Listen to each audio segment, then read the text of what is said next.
Bonjour et bienvenue sur ma chaîne. C'est la deuxième sur 5. C'est le clone du Cold Steel AD15. Avant de commencer la revue, je souhaiterais vous donner mon point de vue sur les clones suite à un mini débat à ce sujet qui a eu lieu dans les commentaires de la vidéo du clone du Folkniven F1 qui a été faite par Couteau Passion. Je comprends qu'il y ait des gens contre les clones et qui n'en achèteront pas, et je comprends autant ceux pour qui ça pose pas de problème, et j'en fais partie. Pour être bref, et je vais arrêter là, alors le couteau il me plaît, il est beau, j'ai envie de l'avoir dans les mains, donc je peux l'acheter.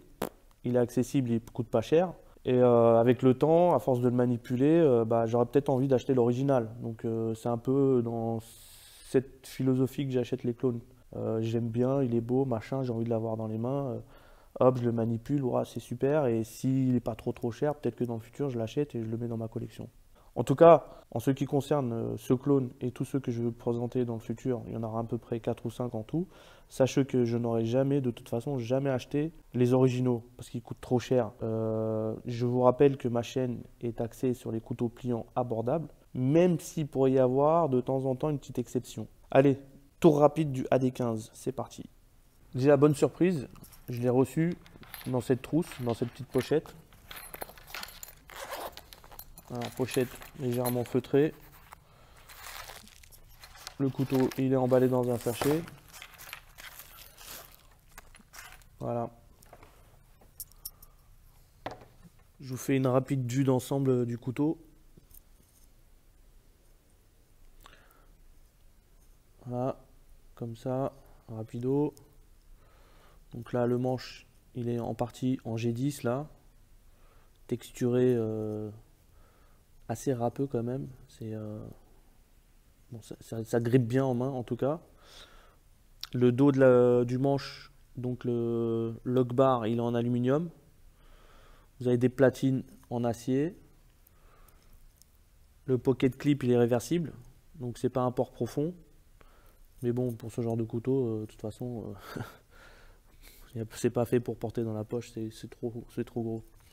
On va regarder plus en détail la finition quand même. Voilà, c'est vraiment bien fini, c'est très propre, il n'y a pas de souci. C'est très bien construit. Vous voyez, il n'y a aucun problème de construction, même si c'est un clone. C'est pas parce que c'est un clone que c'est fait à l'arrache. C'est vraiment bien fait, quoi. Donc, alors moi je l'ai acheté parce que j'étais intéressé par le lock bar, là.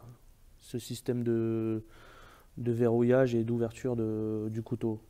Donc le lock bar, c'est un système de verrouillage qui a été imaginé par Andrew Demko et ça s'appelle le Scorpion Lock. Donc c'est un lock bar qui est pourvu d'un stop pin là, qui maintient la lame lorsqu'elle est ouverte. Regardez. Voilà. Et quand vous le prenez en main, forcément, il ne peut pas s'ouvrir parce que pour l'ouvrir, il faut écarter le lock bar pour déverrouiller la lame. Donc c'est ça qui m'intéressait, donc c'est pour ça que je l'ai acheté. La lame, on va parler un peu de la lame rapidement. La lame, pour ma part, elle est en D2. J'ai aucun moyen de vérifier si c'est du D2. Ça peut être du 440C à US 8, 8CR13 OMV, j'en sais rien du tout. C'est ce qu'ils disent, en tout cas, voilà. Alors que le vrai, lui, il est en CPM S35VN. Dureté 59 à 60 HRC. Le pivot, il n'est pas sur roulement à billes, donc il y a c'est 2 rondelles de nylon et de laiton, je crois. Voilà. La lame, elle est en drop point, l'émouture est plate. En sortie de boîte, il est quand même bien tranchant. On va faire les tests en fin de vidéo, de toute façon. Je vais vous parler rapidement des dimensions, très brièvement. 21,7 cm ouvert, 9 cm de lame, 12,7 cm le manche, le couteau fermé, 4 mm d'épaisseur de lame. Donc celui-là, je vais le tester sur le Ruixin Pro pour l'affûtage. Parce que j'ai eu un commentaire, je sais plus qui c'est, je me souviens plus, qui me disait que c'était bien que pour les lames fines, pas épaisses. Donc là, on a 4 mm quand même, c'est assez gros. Je vais le faire. Et 3,1 cm, 31 mm de largeur de lame. Et il fait 180 grammes, 185 grammes. Donc il pèse quand même, hein. Je l'ai payé 28 euros. Et le vrai, il coûte à peu près 200 euros. Donc vous voyez, juste par curiosité de manipuler le Scorpion Lock, j'aurais pas mis 200 euros. Parce que c'est pas un couteau que je vais avoir tous les jours dans la poche, c'est sûr et certain. Allez, voilà. Je vais vous parler un peu plus de ce système de verrouillage. Donc, quand je l'ai eu en main la première fois, pour l'ouvrir, j'ai un peu galéré parce qu'il n'est pas facile à ouvrir. Donc, faut pas trop serrer sur le point parce que sinon, vous ne pouvez pas l'ouvrir facilement. Donc, ouverture, bon, facile. Et fermeture, alors, on ne sait pas trop. Au début, on fait ça. Après, je me suis amusé à l'écarter et faire ça. Donc, je me suis rendu compte qu'on peut l'ouvrir et fermer de cette manière. Ouais, c'est pas super facile, il faut s'entraîner. Après, hop, là, vous avez une bonne technique d'ouverture et de fermeture qui est super efficace. C'est d'écarter avec 2 doigts et de pousser l'index. Et finalement, j'ai trouvé une technique qui est super. C'est de mettre les 3 doigts là dans l'espacement qu'il y a entre le lock bar et le manche et de caler le couteau, le dos du couteau dans la paume de la main. Et vous avez juste à positionner votre pouce là et par le positionnement de la main, vous voyez, il y a un effet de pression sur le lock bar. Et quand vous faites ça, la lame s'en va tout de suite. Donc, et vous n'avez aucun effort à faire. Et ça se ferme tout seul.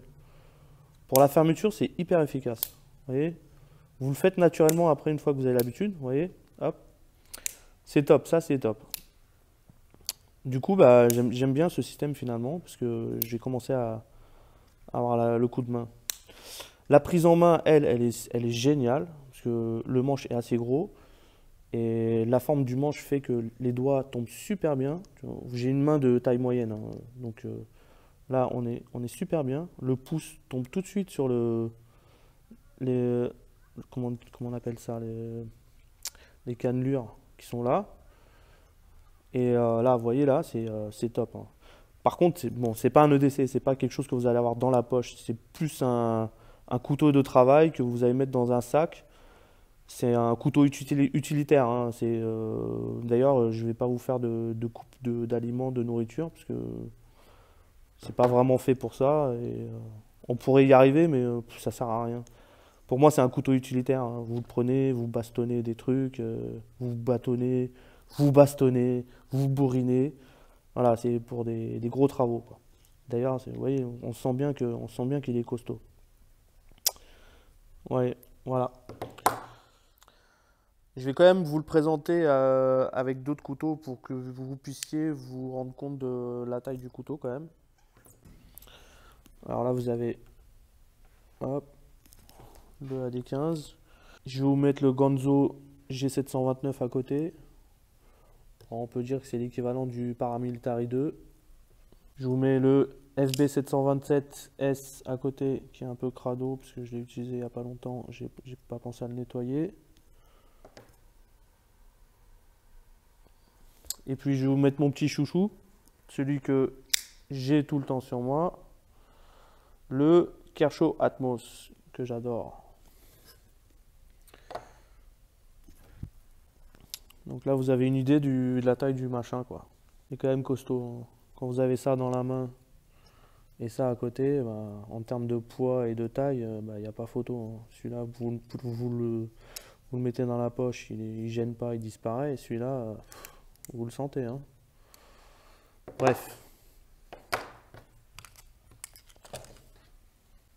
Si vous voulez voir une vidéo du vrai AD15 qui est présentée par Fan de Couteau, je vais vous mettre le lien en description.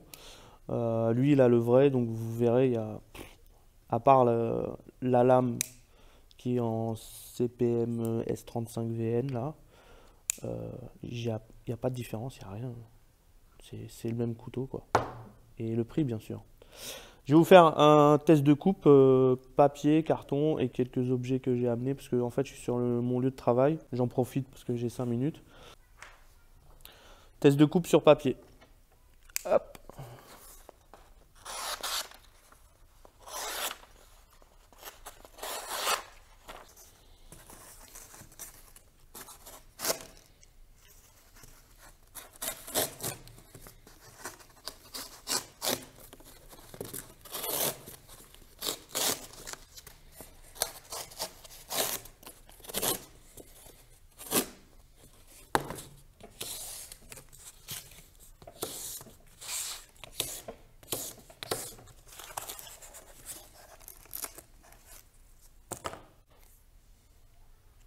un serre-câble, un Rislon.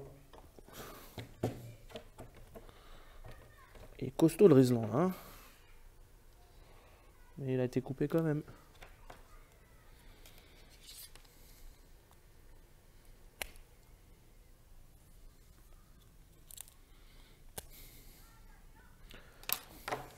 J'ai un câble aussi, un jack avec un petit câble.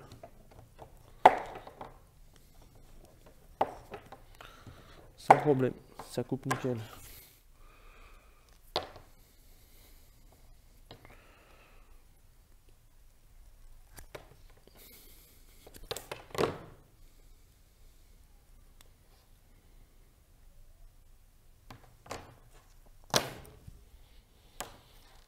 Une corde un peu plus épaisse.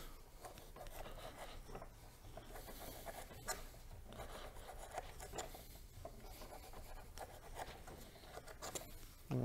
On peut pas dire que ça coupe pas. Je reteste ma feuille.